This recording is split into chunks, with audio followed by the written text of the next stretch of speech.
9절에서 11절 말씀 드리겠습니다.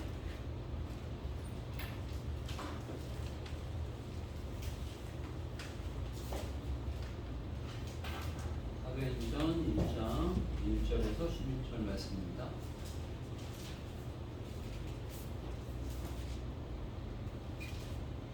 한 절씩 교독하겠습니다. 제가 먼저 하겠습니다.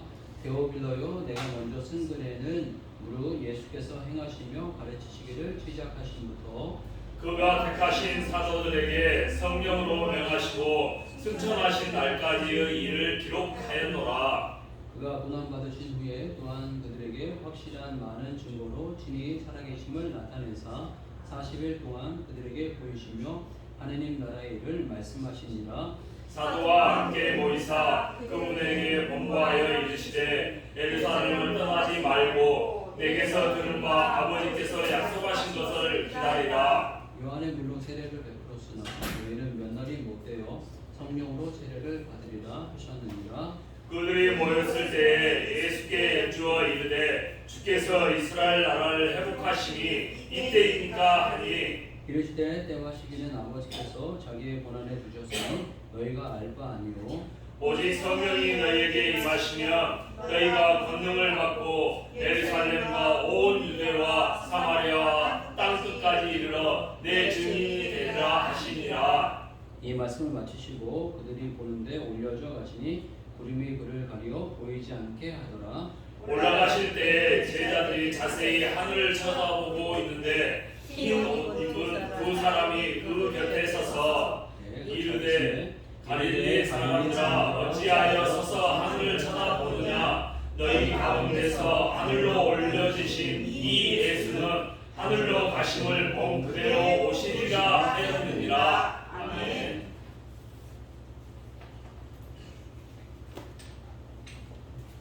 네, 이번 주는 저희들 이제 맥주 감사 주일 및 우리 성경 헌신 주일, 그리고 이제 성경 강림 주일 이런 어떤 의미로 같이 드리려고 합니다.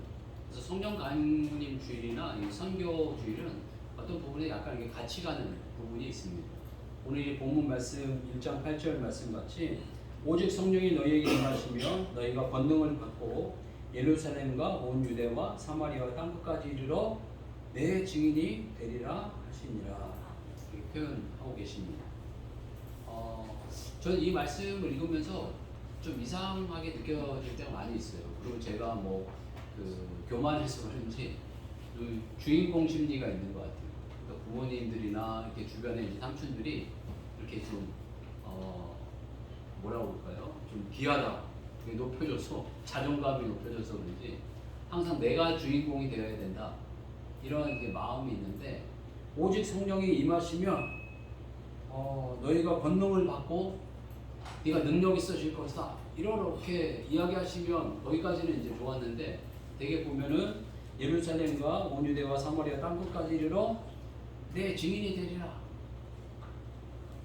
예수님의 증인이 된다라는 이야기를 하는데 뭐 예수님을 증거하는 자가 된다는 게 뭐가 그렇게 영광스러운 일인가? 예수님을 알리는 사람이 되는 거잖아요. 예수님을 알리고 선포하고 이렇게 되는 사람이 뭐가 이렇게 중요한가? 한마디로 이인자가 되는 거잖아요. 예수님을 알리는 어떤 면에서 뭐라고 표현해야 될까요? 이 세상의 영업사원이라고 볼까요? 예수님을 영업하는 영업사원.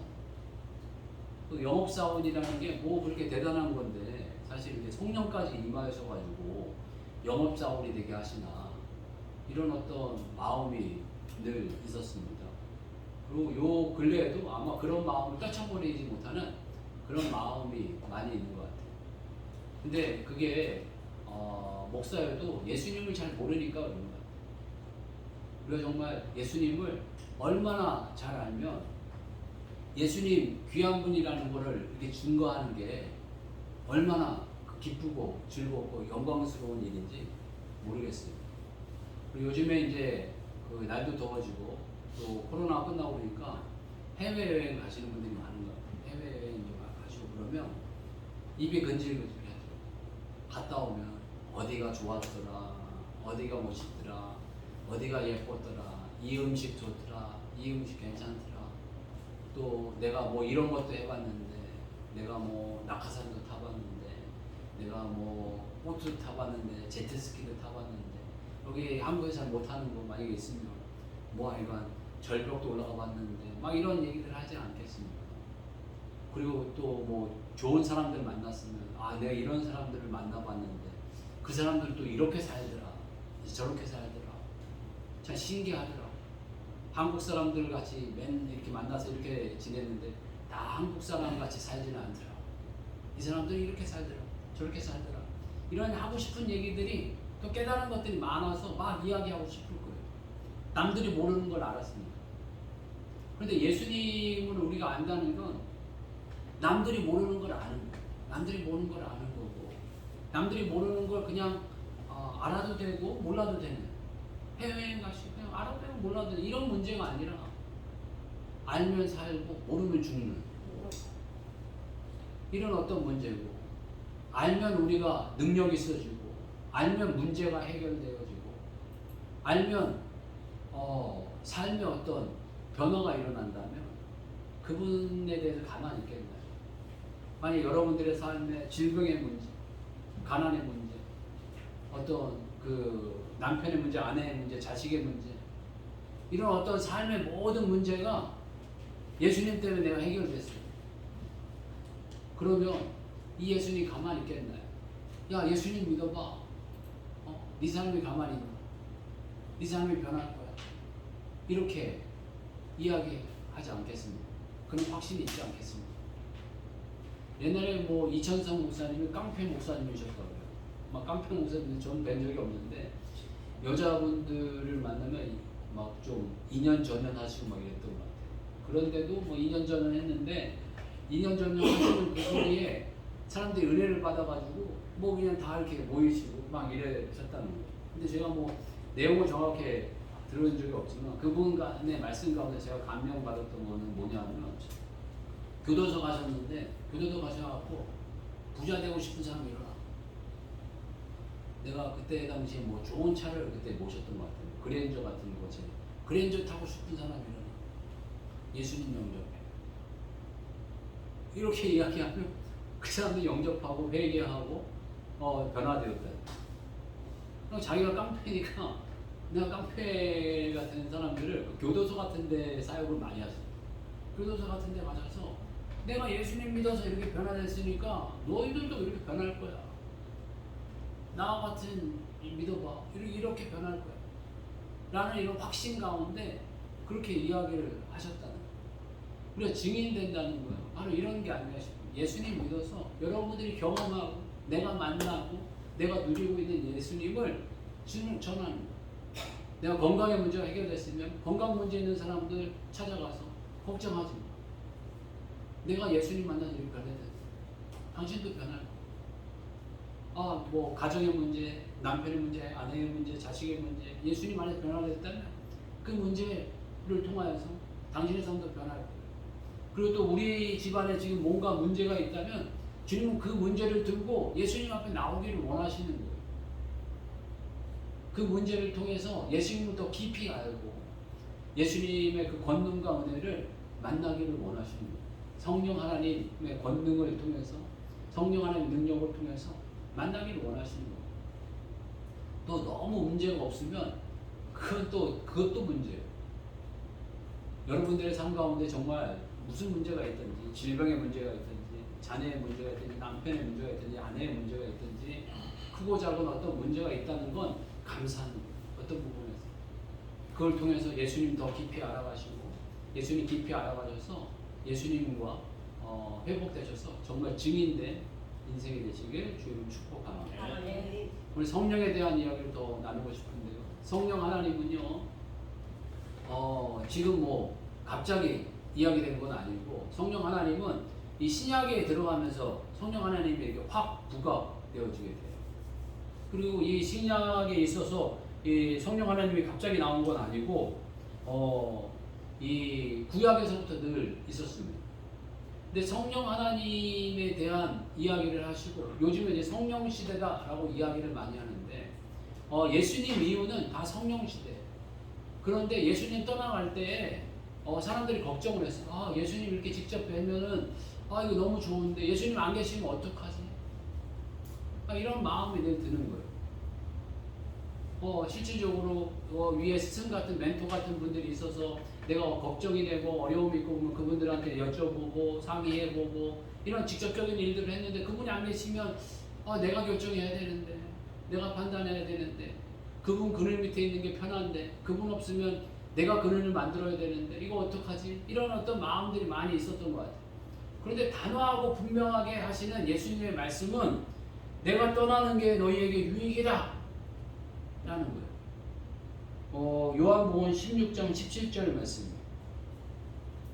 요거 같이 한번 찾아보시죠. 요한복음 16장 17절 말씀.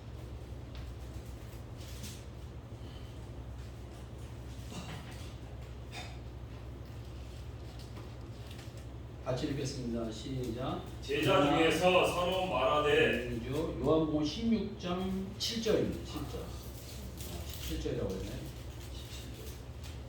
요한복음 16장 7절 말씀입니다. 같이 한번 읽겠습니다. 시작. 그러나 내가 너희에게 실상을 말하노니 내가 떠나가는 것이 너희에게 유익이라. 내가 떠나가지 아니하면 보혜사가 너희에게로 오시지 아니할 것이요 가면 내가 너를 너희에게로 보내리니. 아멘. 우리가 이해가 잘 안 되더라도 예수님 가는 것이 우리에게도 유익하다. 그리고 예수님 계시는 시대보다 지금이 더 좋은 시대다. 우리에게 유익된 시대다. 라고 말씀하고 계세요.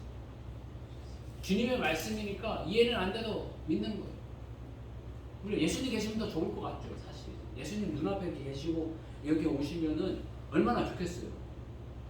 목사님 저도 설교할 필요도 없고 예수님 설교 다 하실 거고 우리가 할 일은 뭐 찬양하고 또 음식 만들고 뭐 같이 먹고 마시고 또 열심히 또 말씀 듣고 또 하라는 거 하고 전도하라고 전도하고 뭐 고기 잡으러 가자면 고기나 잡으러 가고 운동하자면 운동도 하고 뭐 이런 일들 하는 게 얼마나 좋겠어요. 그런데 그거보다 내가 떠나는 것이 유익하다.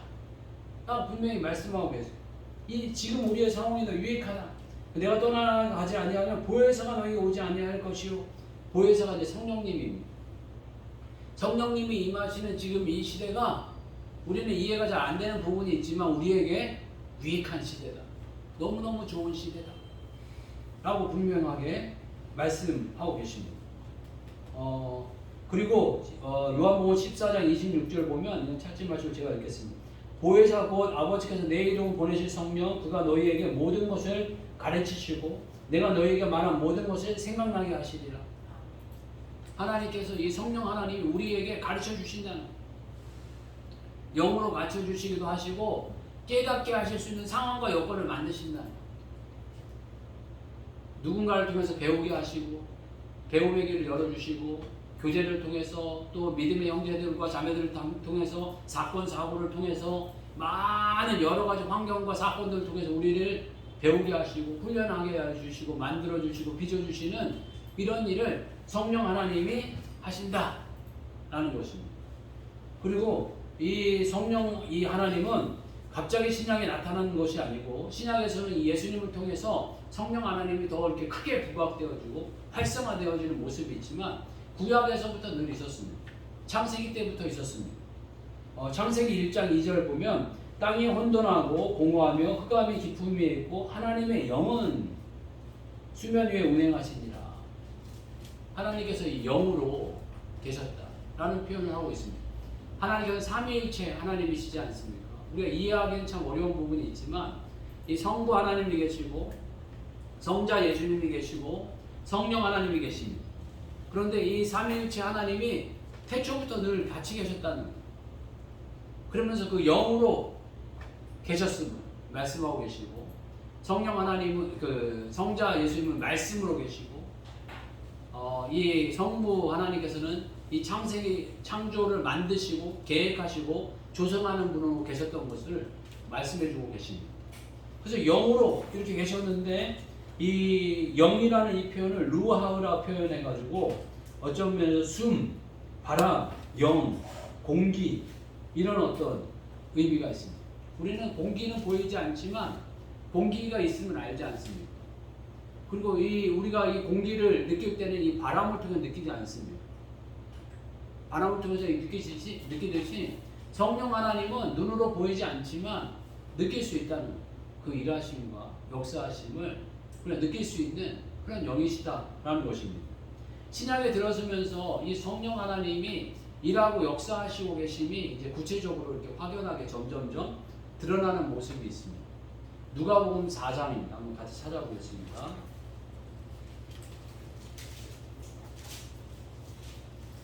성령 하나님께서 예수님의 사역을 인도하시고 또 도우시고 역사하셨다는 것을 말씀해 주고 계십니다. 누가복음 4장 1절 말씀입니다. 같이 한번 읽겠습니다. 누가복음 4장 1절 말씀 읽겠습니다. 시작. 예수께서 성령의 충만함을 입어 요단강에서 돌아오사 광야에서 40일 동안 성령에 이끌리시며 여기 보면 성령의 충만함을 입어 광야에서 40일 동안 계셨다라고 표현하고 있습니다. 그러면서 시험을 받으시고 또 마귀의 어떤 그 시험이 성령의 충만함으로 인하여서 또 성령의 이끌림에 의해서 이런 일이 일어나게 됐다 하고 말씀하고 계십니다. 그리고 누가복음 4장 14절 말씀 같이 한번 읽겠습니다. 시작. 예수께서 성령의 능력으로 갈릴리에 돌아가시니 그 소문이 사방에 퍼졌고 여기 4장 14절 보게 되면 성령의 능력으로 갈릴리로 돌아가셨다라고 표현하고 있습니다. 갈릴리에 거하시고 이런 것도 예수님의 어떤 의지와 방향과 어떤 생각과 뜻이 아니고 성령의 능력으로 가셨다라고 표현하고 있습니다. 갈릴리 지방이 성령의 인도하심과 계획하심과 어떤 이끄심에 의해서 가셨다라고 표현하고 있습니다. 그리고 누가복음 4장 18절 말씀입니다. 누가복음 4장 18절 말씀인데 같이 한번 읽겠습니다. 시작. 주의 성령이 내게 임하셨으니 이는 가난한 자에게 복음을 전하게 하시려고 내게 기름을 부으시고 나를 보내사 포로된 자에게 자유를 눈먼 자에게 다시 보게 함을 전파하며 눌린 자를 자유롭게 하고. 아멘. 여기 성령이 임하시면 여기 예수님에게 이런 일이 일어날 것에 대해서 말씀하고 계십니다. 가난한 자에게 복음을 전하게 하시려고 라고 표현하고 있고 내게 기름을 부으시고 나를 보내서 포로된 자에게 자유를 눈먼 자에게 다시 보게 함을 전파하며 눌린 자를 자유롭게 하고 예수님의 사역이 이 말씀이 성취되어진 거예요.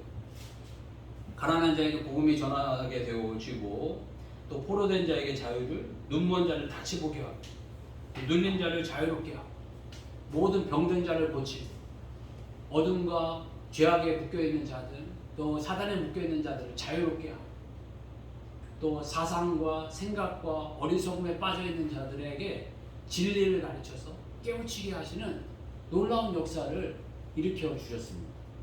그런데 이 역사가 이제 이 후반부 보게 되면 누구에게나 다 모든 사람에게 일어나는 거 아니다. 그 엘리사가 그 사렙다 가고 그 한 사람만 살려줬던 것 같이 그 엘리사가 그 나아만 여러 문둥 환자가 있었지만 나병 환자가 있었지만 나아만 장군만 살려준 것 같이 이 소수의 선택된 사람이 구원을 받는다라고 이야기를 하니까 이 유대인들이 예수님을 죽여버리려고 막 이렇게 하는 사건이 일어나게 됩니다. 그런데 우리에게 너희에게 성령이 임하면 예수님과 같은 이런 역사가 우리의 삶 가운데 일어나느냐? 이게 아니고 사도행전 1장 1절에서 8절 말씀 정확하게 8절 말씀은 우리에게 성령이 임하면 너희는 이런 어떤 권능이 임해서 가난한 자에게 복음을 눈먼 자를 자유롭게 하고 눈뜨게 하고 포로된 자를 자유롭게 하고 눌린 자를 자유롭게 하는 이런 역사가 일어나는 게 아니고 너희가 할 일은 예수님만 전하면 된다는 내 증인이 되라 라고 말씀하고 계십니다. 어떤 부분에서 좀 싱거운 거 아니야? 이런 마음이 들기도 하고 이런 생각이 들기도 하지만 우리가 정말 해야 될 일은 예수님만 전하면 되는 일. 우리가 이렇게 모든 것을 다 이루어 놓으신 예수님만 증거하는 사람이 되어지는 게 얼마나 값지고 놀랍고 아름다운 일인지 모르겠습니다. 그리고 날마다 정말 예수님 전하는 게 얼마나 능력 있고 값지고 행복한 일인지를 저희들이 누리고 깨닫고 증거해가고 또 열매 맺는 인생이 되었으면 좋겠습니다. 그런데 예수님을 증인된 자로서 살아가면, 예수님이 증인이 되면 나타나는 특징이 좀 있습니다. 나타나는 특징이 있는데 그 첫 번째 특징이 뭐냐 하면 사람 만나는 걸 기뻐한다. 어떤 부분에서 옛날에는 성령 충만하면 술 취한 거하고 이렇게 비교를 많이 했어요. 술 취한 사람은 일단 대부분 말이 많아진다. 성령에 충만하면 말이 많아지는 거예요. 또 술 취한 거가 성령 충만하면 담대해진다. 막 못하던 거를 막 하는 거예요. 담대하게. 막 이렇게 못하는 말도 하고 행동도 하는 이런 어떤 행동도 하고, 또 술 취하면은 또 이게 뭔가 즐거워한다, 기뻐한다, 그리고 냄새가 난다. 뭐 이런 어떤 여러 가지로 성령 충만한 것에 감정적으로 이렇게 많이 이야기했는데, 감정적으로 이야기한 것보다 이 증인이 되면 성령 충만하면 나타나는 어떤 이게 모습과 이게 특징 가운데 하나가 사람 만나는 것을 기뻐한다. 사람 만나는 걸 좋아한다. 사람 만나는 걸 좋아해야만 성령 충만한 거다 이런 건 아니지만, 우리 성령 충만하게 되면 사람 만나는 거를 좋아하고 기뻐하는 그런 마음이 생겨나게 된다. 어떤 목사님이 그런 이야기 하시더라고요. 하나님께서 기쁨, 즐거움 이런 단어를 별로 잘 안 쓰셨대요. 그런데 기쁨, 즐거움 이런 단어를 쓰실 때마다 나타나는 특징이 있는데, 기쁨, 즐거움 이런 단어를 쓰실 때마다 나타나는 특징은 사람을 향해서 기쁨과 즐거움의 단어를 사용하십니다. 창세기 1장 31절 보게 되면 하나님이 지으신 그 모든 것을 보시니 보시기에 심히 좋았더라. 저녁이 되고 아침이 되니 이는 여섯째 날이니라. 앞에는 그냥 좋았더라 이렇게 표현을 하시는데, 그 좋았더라는 표현도 하시지만 결론적으로는 그 앞에 좋았더라고 하는 이유는 사람한테 주려고 좋았더라. 다 앞에 그 모든 전초조는 내가 지금 이걸 주고 싶은 사람이 있는데 그게 바로 사람이야. 그게 아담과 하와인데, 그 모든 것을 내가 만들어 놓고 다 다스려라. 다 네 거야. 이 얘기잖아. 그러니까 이 부모님이 이 자녀를 낳기 위해서 막 아이들의 뭐 베네조건이라든가 뭐 놀이기구라든가 잠자리라든가 막 이런 것들을 막 좋았을 때 기쁘고 즐겁고, 아이고 얘가 이게 어떤 애가 나올까 막 여기 신발도 만들고 뭐 신발도 준비하고 이렇게 해야지만, 그건 이게 기쁨은 기쁨인데 진짜 기쁨은 얘를 만나는 기쁨이에요. 아이를 만나는 기쁨.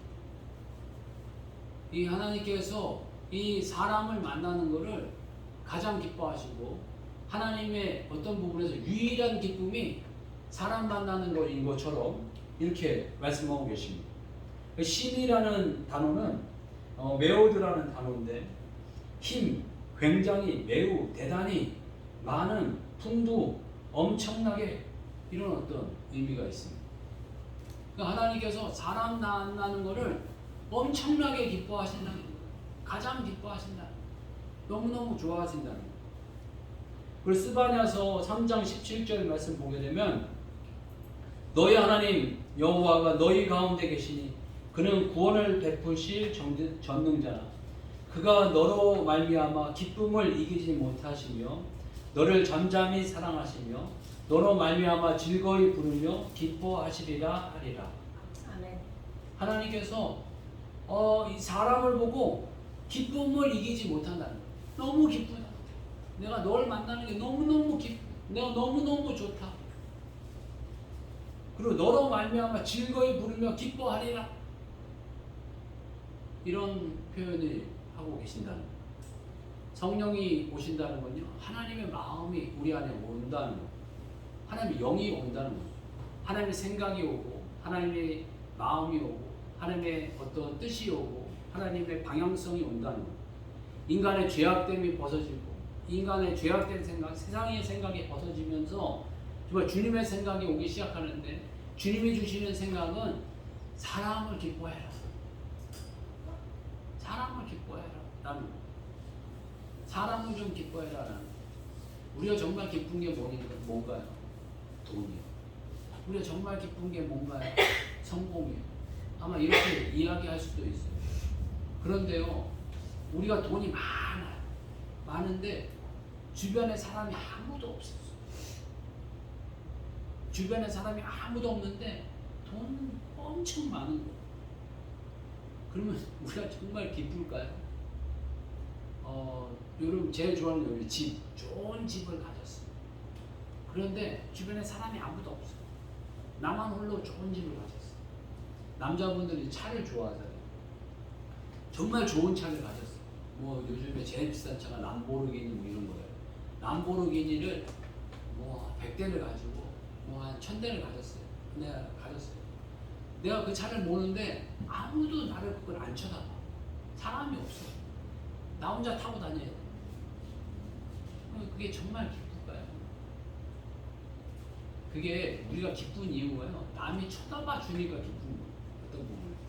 와, 대단하다. 아, 좋은 거 가졌네. 남이 인정해주고 쳐다봐주고 이러니까 기쁘고 좋은 거예요. 여자분들 핸드백 좋아하시죠? 핸드백 정말 좋은 걸 가졌어요.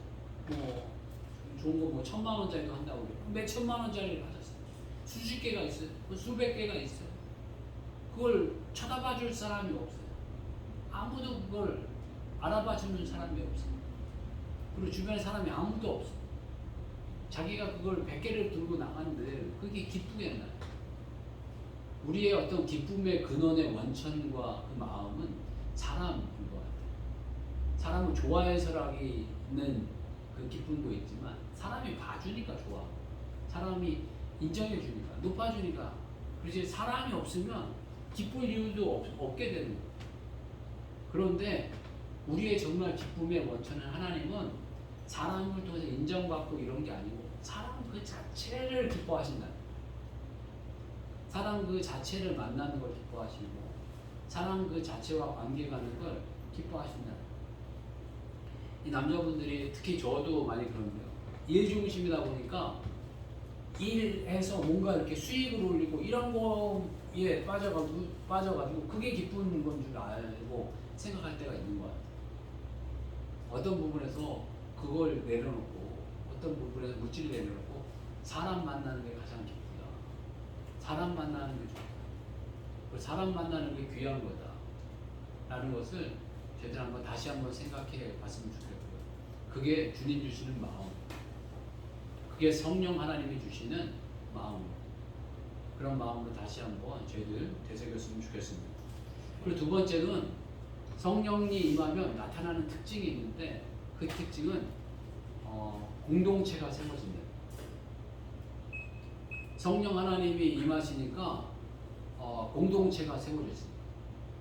사람을 당연히 좋아하다 보니까 그 사람과 점점점 가까이 하게 되고 함께 하게 되고 그러면서 공동체가 만들어지는 거예요. 심하게 표현하면 예수님 말씀대로 너와 나가 구분이 없이 하나가 되는 거예요. 내가 너 안에, 너가 내 안에. 이 뜻이 하나의 공동체가 만들어지는 거예요. 예수님께서 이 땅에 오셔서 제자 공동체를 이루시면서 그 제자 공동체를 통해서 너희가 이 땅에 살 때는 이런 공동체를 이루는 거예요. 한마디로 이런 교회를 이루는 거야 라는 것을 보여주시는 거예요. 그게 사도행전 2장 42절에서 47절 말씀 가운데 나타나게 됩니다. 43절부터 보겠습니다. 같이 한번 읽겠습니다. 사도행전 2장 43절에서 47절 말씀. 이 초대교회 공동체의 모습입니다. 제가 먼저 하겠습니다. 사람마다 두려워하는데 사도들로 말미암아 기사와 표적이 많이 나타나니 믿는 사람이 다 함께 있어 모든 물건을 서로 통용하고 또 재산과 소유를 팔아 각 사람의 필요를 따라 나눠주며 날마다 마음을 같이하여 성전에 모이기를 힘쓰고 집에서 떡을 떼며 기쁨과 순전한 마음으로 음식을 먹고 같이 하겠습니다. 하나님을 찬미하며 또 온 백성에게 찬송을 받으니 주께서 구원받는 사람을 날마다 더하게 하시니라. 아멘. 여기가 이 공동체가 진정한 하나의 공동체가 됐다는 거. 가족 공동체가 됐다는 거. 이 공동체가 진짜 가족으로서 서로 가르침을 받고 교제하고 떡을 떼고 오로지 기도하기를 힘썼다. 영적인 일들에 힘썼고 삶을 나누고 이런 일들에 힘쓰게 되었고 기적과 표적이 많이 나타나게 됐고 믿는 사람은 모든 물건을 서로 통용하고 그러니까 네 물건 내 물건이 없게 됐다는 거야. 네게 내 거고 내게 네 거다 라고 이렇게 표현을 하게 되었고 또 재산과 소유를 다 팔아서 필요한 사람에게 나눠줬다는 거야. 이 생활과 살아가는데 가장 필요한 게 물질인데 이 물질의 우선보다 너가 더 중요하다라는 거. 그다음에 사람이 더 중요하다. 물질보다 네가 더 중요한 거야. 라는 것을 이 공동체에서 실질적으로 나타나기 시작했다는 거. 그러면서 한 공동체, 진정한 공동체를 이루어가기 시작했다라는 것을 말씀해주고 계십니다. 성령 하나님이 임하지 않으면 이게 공동체가 되어지지 않고 또 성령 하나님이 임했다고 하더라도 인간이 악해가지고 이런 공동체가 이루어졌다가 깨지는 경우들이 많이 있습니다. 정말 이 공동체를 일구기 위해서 제가 아는 몇몇 목사님은 실질적으로 막 이걸 해보려고 노력하시다가 좀 어려움을 겪었던 경우들이 있는데 그러니까 서로 간에 다 성숙해야지 그렇지 않고는 이 공동체가 이렇게 이루기가 쉽지 않다 이런 이야기를 하시는 말씀을 많이 들었습니다. 그러니까 이렇게까지는 못한다 할지라도 비스무리하게라도 우리가 마음과 생각으로라도 좀 우리는 한 공동체 한 가족이다 한 식구다 이런 어떤 마음과 생각이 깊이 있게 있는 그런 공동체가 되어져 가기를 주님 축복합니다. 그런 공동체를 만들어 가려고 하는 것이 성령 하나님의 일이시라는 복음의 증인된 모습으로 나타나게 된다라는 것입니다. 그리고 성령을 받은 이 복음의 증인에 또 나타나는 모습 가운데 하나는 예수님 안에 거하려고 한다 라고 이렇게 표현하고 싶습니다. 우리 요한복음 5장 3절에서 5절 말씀. 요한복음 5장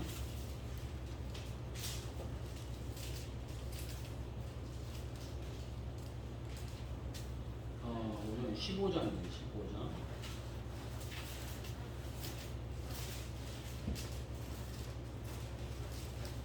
요한복음 15장 3절에서 5절 말씀. 한 절씩 교독하겠습니다. 제가 먼저 하겠습니다. 너희는 내가 일러준 말로 이미 깨끗하여 졌으니 내 안에 거하라. 나도 너희 안에 거하리라. 가지가 포도나무에 붙어 있지 아니하면 스스로 열매를 맺을 수 없음과 같이 너희도 내 안에 있지 아니하면 그러하리라. 같이 하겠습니다. 나는 포도나무요 너희는 가지다. 그가 내 안에 내가 그 안에 거하면 사람이 열매를 많이 맺나니 나를 떠나서는 너희가 아무것도 할 수 없음이라. 아멘. 그래서 성령 하나님이 임하시면 예수님 떠나서는 정말 아무것도 할 수 없다. 그러니까 예수님 안에 거해야 되겠다. 그리고 예수님 안에 거하는 게 얼마나 기쁜지 모르겠다. 예수님 안에 거하는 게 얼마나 큰 능력인지 모르겠다. 이런 고백이 저와 여러분들에게 있어지기를 주님 축복합니다. 아멘. 정말 예수님 계시면 다 계시는 거다. 정말 우리의 삶의 크고 작은 모든 문제들 예수님 있으면 다 해결되는 거다. 또 예수님 다 일하시고 역사하실 거다. 성령 하나님 일하시고 역사하실 거다. 나는 이런 담대함이 있기를 주의 이름으로 축복합니다.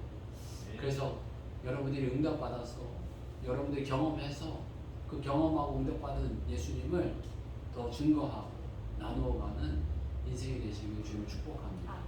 성령이 임하시면 너희가 증인이 된다 말씀하고 계십니다. 저희들 증인이 얼마나 값지고 또 놀랍고 영광스러운 것인가를 깊이 있게 깨닫고 경험하고 누리면서 이 확신한 증인, 분명한 증인 되어져 가시는 여러분들의 인생이 되게 해달라고 같이 한번 기도하겠습니다. 주여 한번 외치고 같이 기도하겠습니다. 주여, 우리 하나님 아버지, 저희들 이 시간 복음의 증인으로 살기를 원합니다.